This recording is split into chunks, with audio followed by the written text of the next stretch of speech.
बिस्मिल्लाहिर्रहमानिर्रहीम।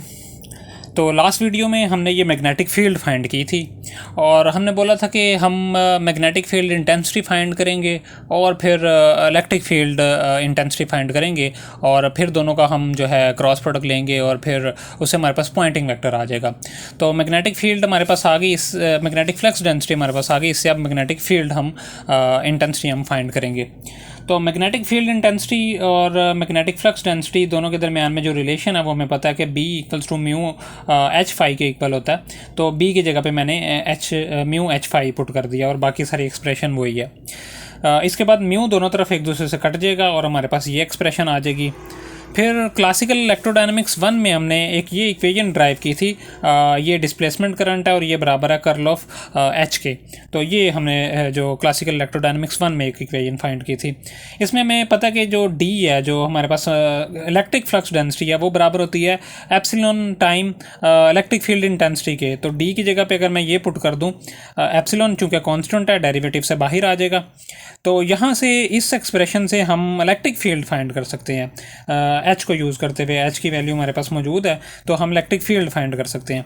तो इसको थोड़ा सा सिंप्लीफाई अगर हम करें तो वो कुछ इस तरह से हो जाएगा, एप्सिलॉन यहाँ पे आके डिवाइड हो जाएगा और दोनों तरफ इंटीग्रेट कर दें विद रिस्पेक्ट टू टी, तो इलेक्ट्रिक फील्ड हमारे पास आ जाएगी इसके बराबर। तो अब हमें इलेक्ट्रिक फील्ड फाइंड करने के लिए कर्ल ऑफ एच चाहिए और फिर उसकी इंटीग्रेशन हमने करनी है। तो पहले कर्ल ऑफ एच फाइंड कर लेते हैं। कर्ल ऑफ एच के लिए ये हम इस तरह से इसको एक्सपेंड कर देंगे और सेम वही पहले वाला तरीका, आर से यहाँ पे मैंने मल्टीप्लाई कर दिया और बाहर 1/r से मल्टीप्लाई कर दिया। फिर यहाँ पे आर साइन थीटा से मल्टीप्लाई कर दिया इस कॉलम को और बाहर आर साइन थीटा से डिवाइड कर दिया। तो मेरे पास 1/r² साइन थीटा बाहर आ गया और बाकी ये डिटर्मिनेंट मेरे पास आ गया। इसको जब एक्सपेंड करेंगे हम तो हमारे पास कुछ इस तरह से आ जाएगी ये। तो इसके ये एक्सपेंड करने से कुछ इस तरह से हमारे पास बन जाएगा। इसमें फिर एच फाई की हम वैल्यूज़ पुट कर देंगे, जो एच फाई हमने पीछे अभी फाइंड किया था उसकी वैल्यूज़ यहाँ पे पुट कर देंगे। तो ये एक्सप्रेशन थोड़ी सी लंबी हो जाएगी। बेसिकली इस पूरी प्रॉब्लम में सिर्फ ये कर्ल ऑफ एच फाइंड करना थोड़ा सा डिफ़िकल्ट है, तो आपको पेशेंटली ये फाइंड करना पड़ेगा और बाकी ये प्रॉब्लम बिल्कुल ईजी है। तो कर्ल ऑफ एच में उसके बाद ये पार्शल और पार्शल थीटा है और यहाँ पे पार्शल और पार्शल आर है। तो जो थीटा वाली वैल्यूज़ हैं वो यहाँ पे रहेंगी, बाकी सारी की सारी आप कांस्टेंट, क्योंकि वो बाकी थीटा के एतबार से कांस्टेंट है तो वो बाहर आप लिख देंगे। और इस तरह से यहाँ पे आर वाली जो टर्म्स है वो यहाँ पे रहेंगी और बाकी सारी बाहर आ जाएंगी क्योंकि वो कांस्टेंट डील होंगी। तो ये आप इनके स्टेप्स को आप वीडियो पॉज करके ये स्टेप्स देख लीजिएगा और इसको आप खुद से सॉल्व कर लीजिएगा।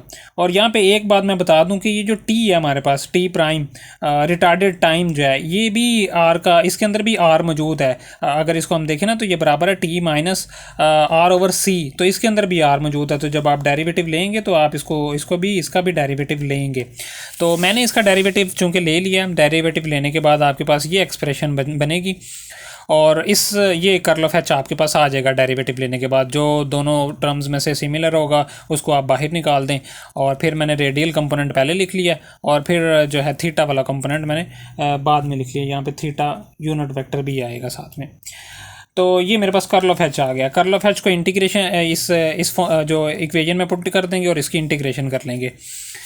तो इसकी इंटीग्रेशन करना बहुत इजी है क्योंकि आप देखेंगे टी के रिस्पेक्ट से इंटीग्रेट करना है तो सिर्फ टी वाली टर्म्स रहेंगी, बाकी सारी ये थीटा वाली टर्म्स भी बाहर आ जाएंगी। तो सिर्फ आपने टी के रिस्पेक्ट से इसको इंटीग्रेट कर देना।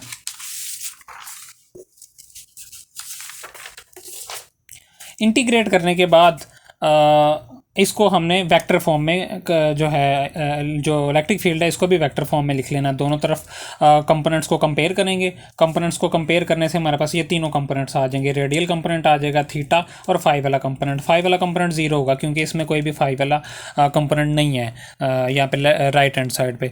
तो ये हमारे पास दो कंपोनेंट्स आ जाएंगे। अब वही बात की थी हमने पहले कि पॉइंटिंग वेक्टर हम फाइंड कर लेंगे। इलेक्ट्रिक फील्ड और मैग्नेटिक फील्ड इंटेंसिटी को आपस में क्रॉस लेके पॉइंटिंग वेक्टर फाइंड कर लेंगे और पॉइंटिंग वेक्टर हमें पावर पर यूनिट एरिया देता है। तो इसका जब क्रॉस प्रोडक्ट हम फाइंड करेंगे तो कुछ इस तरह से हमारे पास आ जाएगा। इसको एक्सपेंड करने से हमारे पास ये चीज़ आ जाएगी। अब ये हमारे पास आ गया पावर पर यूनिट एरिया।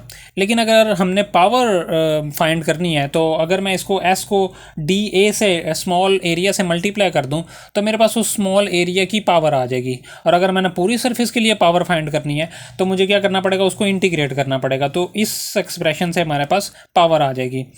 और एक और चीज़ यहाँ पे जो है वो समझने वाली है कि जो हमने शुरू में बात की थी पिछली वीडियो के बिल्कुल स्टार्ट में, कि जो पॉइंट पी हमने लिया हुआ था जहाँ पे हमने रेडिएशन फाइंड करनी थी, वो बहुत ही दूर है। जो हमारे पास ऑसिलेटिंग डायपोल है उससे बहुत ही दूर है।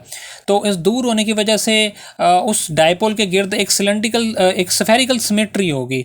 और वो जो पॉइंट है उसका अगर हम स्मॉल एरिया लें तो उसका सिर्फ उसकी जो डायरेक्शन होगी वो सिर्फ रेडियल कंपोनेंट पे डिपेंड करेगी, उसका सिर्फ रेडियल कंपोनेंट ही होगा। तो इसलिए यहाँ पे इसकी जो डायरेक्शन है वो आर हैट है हमारे पास। अगर मैं आपको कुछ फिगर के थ्रू बताना चाहूँ तो अगर ये मेरे पास वो एरिया है तो ये उसका जो वेक्टर है डायरेक्शन वेक्टर, और ये एक सफ़ेयर की तरह से है, ये गोल बिल्कुल एक सफ़ेयर का एक छोटा सा पार्ट है। और ये जो वेक्टर है ये ओरिजिनेट हो रहा है बिल्कुल ऐसे ओरिजिन से, तो बिल्कुल रेडियल कंपोनेंट के अलोंग इसकी डायरेक्शन होगी। तो इसी वजह से इसकी डायरेक्शन यहाँ पे सिर्फ आर हैट ली हुई है। और आर हैट का जब डॉट प्रोडक्ट लेंगे हम एस के साथ तो सिर्फ आर वाला कंपोनेंट बचेगा और थीटा फाई वाला कंपोनेंट ज़ीरो हो जाएगा, क्योंकि यहाँ पे वो उसका जो डायरेक्शन वेक्टर है ही नहीं यहाँ पे हमारे पास। तो इसका डॉट प्रोडक्ट लेने से सिर्फ ई थीटा और एच फाई हमारे पास आ जाएगा। इन दोनों की वैल्यूज़ हम पहले से कैलकुलेट कर चुके हैं, वो इसके अंदर पुट कर देंगे, हम वैल्यूज़ पुट कर देंगे। और फिर डी ए को स्फेरिकल पोलर कोऑर्डिनेट्स में भी कन्वर्ट कर लेंगे और वो हमारे पास बराबर होता है r square sine theta d phi. और जो इसकी लिमिट्स है थीटा की जो लिमिट्स है 0 से पाई और फाई की लिमिट 0 से 2 पाई, ये भी हमने यहाँ पे साथ में लगा दी। तो यहाँ पे ये सारे की सारी जो जितनी भी यहाँ पे लिखी हुई हैं ये साइन थीटा के अलावा बाकी सारी जितनी भी ये यहाँ पे एक्सप्रेशन लिखी है वो इन दोनों जो है इनसे जो दोनों वेरिएबल है इनसे इंडिपेंडेंट है। यहाँ पे भी कोई थीटा नहीं है, कोई फाई नहीं है, ये सब का सब इंटीग्रेशन से बाहर चला जाएगा।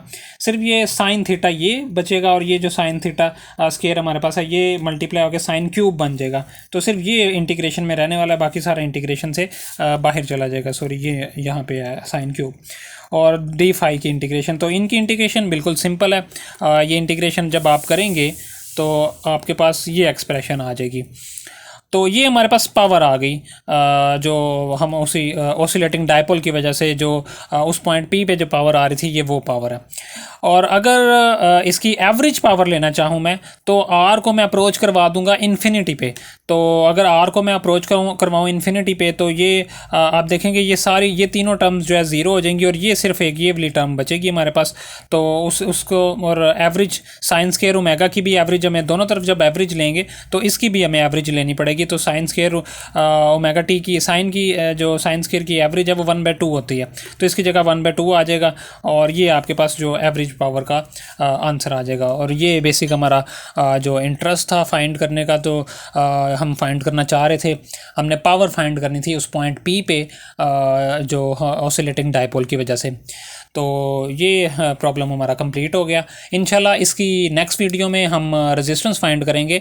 जो दोनों जो सफेरिकल कंडक्टर्स हमने जो शुरू में लेट किए थे डायपोल के लिए उसके दरमियान में हमने जो वायर लगाई हुई है उसकी रेजिस्टेंस फाइंड करेंगे और उसकी जो बहुत ही इंपॉर्टेंट प्रॉपर्टीज़ हैं उस पर बात करेंगे हम इंशाल्लाह।